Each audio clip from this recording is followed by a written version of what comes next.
இங்க ஒரு குழந்தை பிறந்ததும் ஆத்துல தனியா ஒரு கூடையில அனுப்பி விட்டுறாங்க. பார்த்தா அந்த குழந்தை பிறந்த கொஞ்ச நேரத்துல எழுந்து நிக்க ஆரம்பிச்சிருது. இப்படியே போயிட்டு இருக்க தெரியாம ஒரு மரத்துல இடிச்சு ஆத்துக்குள்ள விழுந்துருது.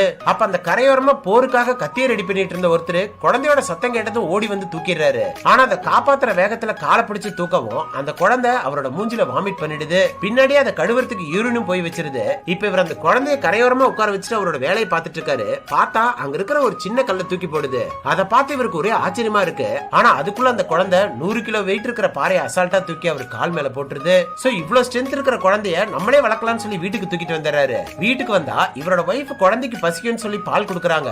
ஆனா அந்த குழந்தை இருந்த பசிக்கு இருந்த மொத்த பாலையும் காலி பண்ணிடுது. அதை பார்த்ததுமே இவருக்கு தூக்கி வாரி போட்டுருது. சோ இந்த குழந்தைய நம்மளால சமாளிக்க முடியாதுன்னு பயந்து மறுபடியும் காட்டுக்குள்ள விட்டுட்டு வந்துறாரு. அப்படி விட்டுட்டு திரும்பி வந்துட்டு இருக்கும்போது அந்த காட்டுக்குள்ள கரடியோட சத்தமும் இந்த குழந்தையோட சத்தமும் சேர்ந்து கேக்குது. அதை கேட்டதும் குழந்தைய கரடி ஏதோ செஞ்சிருச்சுன்னு ஓடி வந்து பாக்குறாரு. பார்த்தா அந்த கரடி குப்புறப்படுத்திக்கிட்டு அந்த குழந்தை கூட விளையாண்டுட்டு இருக்கு. அதுக்கப்புறம் தான் தெரியுது இவனுக்கு இந்த உலகத்திலே யாருக்குமே இல்லாத பலமோ எல்லா விலங்குகளோட பேசுற சக்தியும் கிடைச்சு.